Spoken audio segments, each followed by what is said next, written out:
Tudo bem? Hoje vamos falar sobre empreendimentos e logística. Então, como vocês podem ver aqui, né, é a primeira parte desse tema que a gente deve falar em 2 ou 3 aulas. Bom, os diversos empreendimentos que surgiram, né, ao longo do tempo, eles favoreceram o escoamento da produção, né? Esses empreendimentos, eles constituem os pontos de venda na qual nós, consumidores, teremos acesso a eles para que a gente efetue a compra dos nossos produtos. Então, para que esses produtos cheguem a estes estabelecimentos, como eu já tinha falado em aulas anteriores, é preciso estabelecer todo um sistema de logística, né, para fazer com que aquele produto fabricado ele esteja no ponto de venda para que nós possamos comprá-lo. Então, por exemplo, eu moro aqui no interior do Rio Grande do Sul. De que me adiantaria se um produto tivesse sido fabricado em São Paulo e eu não tivesse acesso a ele? Eu não chegasse, por exemplo, no supermercado, numa farmácia, em qualquer empreendimento e tivesse condições de comprá-lo. Mas talvez não fosse interesse do fabricante enviar ele para cá para colocar no ponto de venda. Tá? Hoje, modernamente, a gente também tem acesso à internet. Né? Então, eu não consigo encontrar produto X no supermercado ou no ponto de venda próximo da minha casa ou na minha cidade. Mas eu posso encontrá-lo pela internet e aí esse fabricante ou um outro lojista, ele vai fazer com que esse produto chegue até mim. Né? Então eu vou pagar pelo produto e ele vai me encaminhar o produto.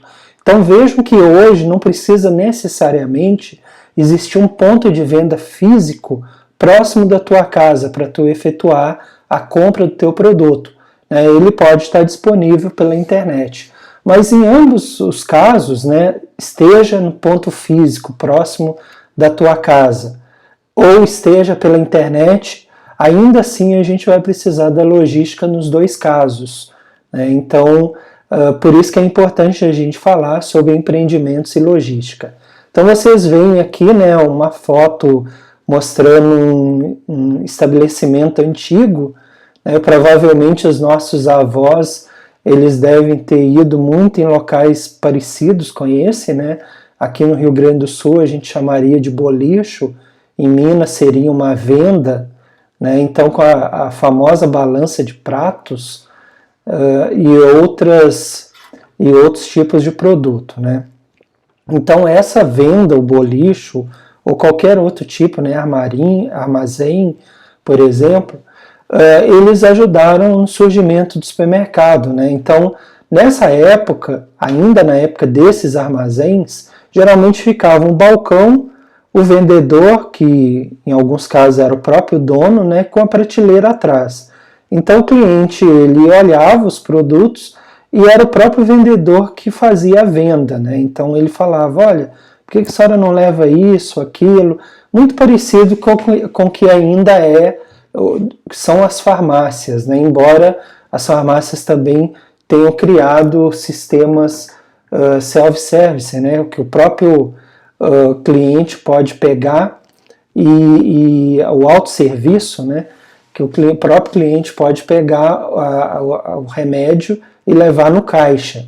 Então essa é a ideia do autosserviço, mas originalmente os supermercados eles tinham mais ou menos essa configuração, né, de um armazém, e aí vai mudando, passando o tempo. Então hoje as grandes cadeias, né, os grandes supermercados, eles estão baseados, estão basicamente ligados, né, ao conceito de autosserviço.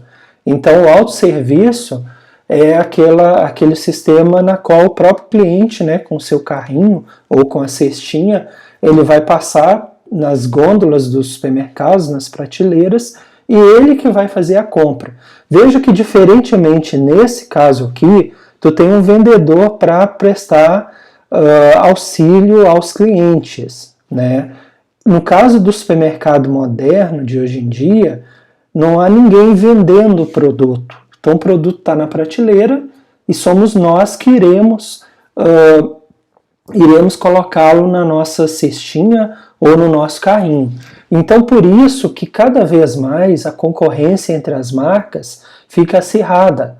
Porque se tu vai comprar, por exemplo, uma marca de sabão em pó, tu vai encontrar ali 4, 5 marcas diferentes. Elas estão competindo entre elas silenciosamente. E aí, como fazer para cativar o cliente a levar a marca A e não levar a B, a C, a D ou a E, por exemplo? Por isso que muitas empresas vão fazer um trabalho de marketing e um trabalho de propaganda também para colocar na cabeça do cliente, do consumidor, que ele deve levar aquela marca. Porque no momento que chega aqui, a guerra entre elas é silenciosa.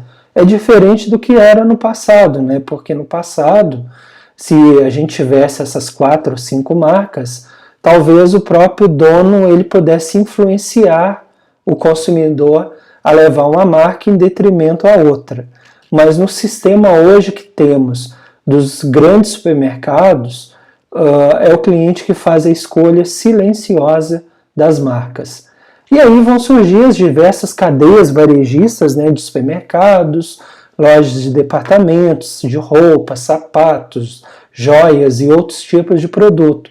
Então eu coloquei aqui um mapa, né, do Rio Grande do Sul, mostrando que, por exemplo, uma loja que tenha a sua sede em Porto Alegre ou na Serra Gaúcha, por exemplo, ela pode ter várias filiais no estado.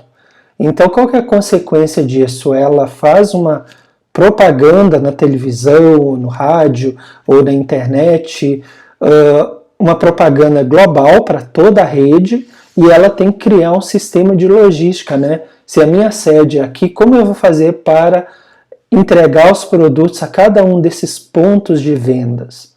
É um raciocínio, é um trabalho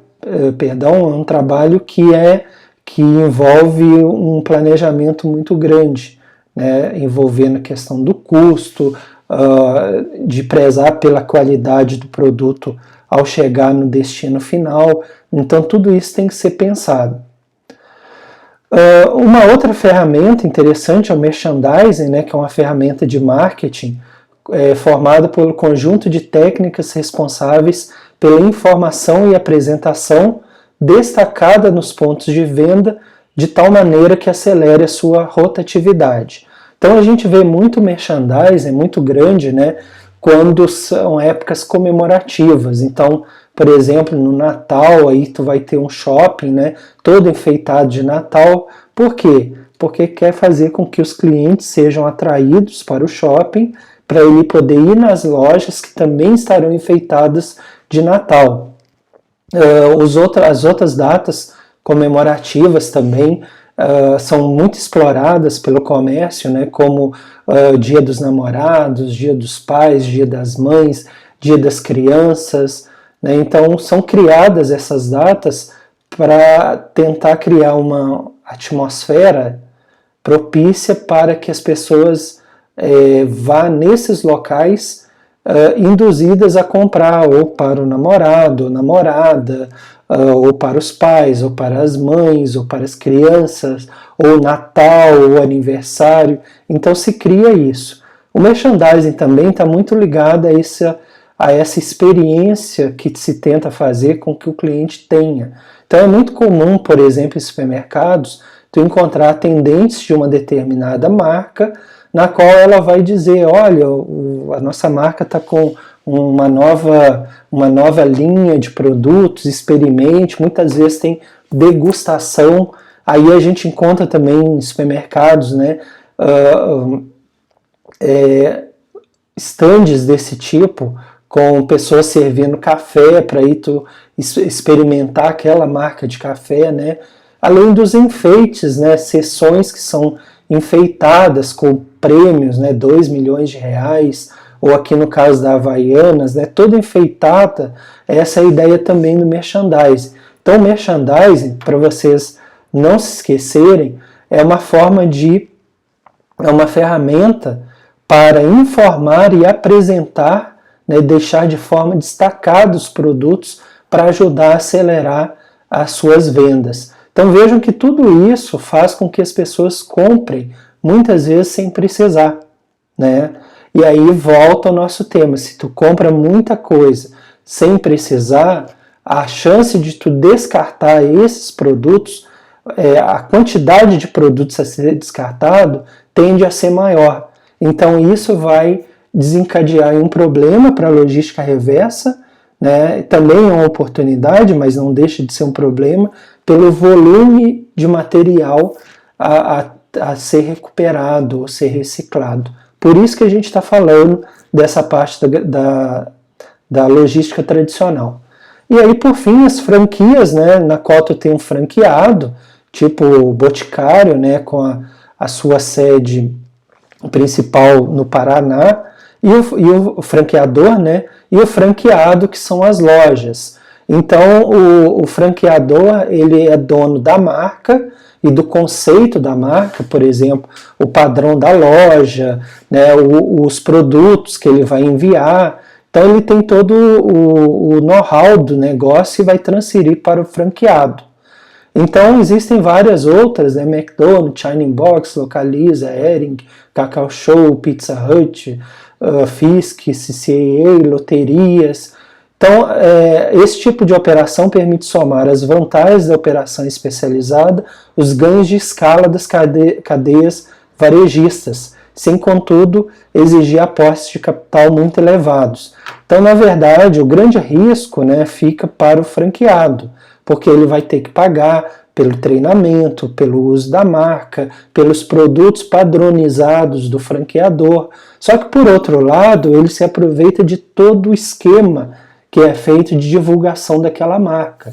Então, digamos assim, um franqueado na tua loja do Boticário, ele se aproveita de todo o trabalho feito de marketing, de divulgação da marca Boticário no Brasil e no mundo, né? Então, ele vai se apropriar disso no seu local específico, ok?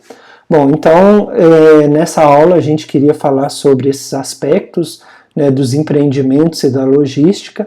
Na próxima aula a gente vai dar sequência nesse assunto, e aqui vocês têm as nossas redes sociais, os nossos contatos, caso tenha alguma dúvida, ok? Então tá, até a próxima.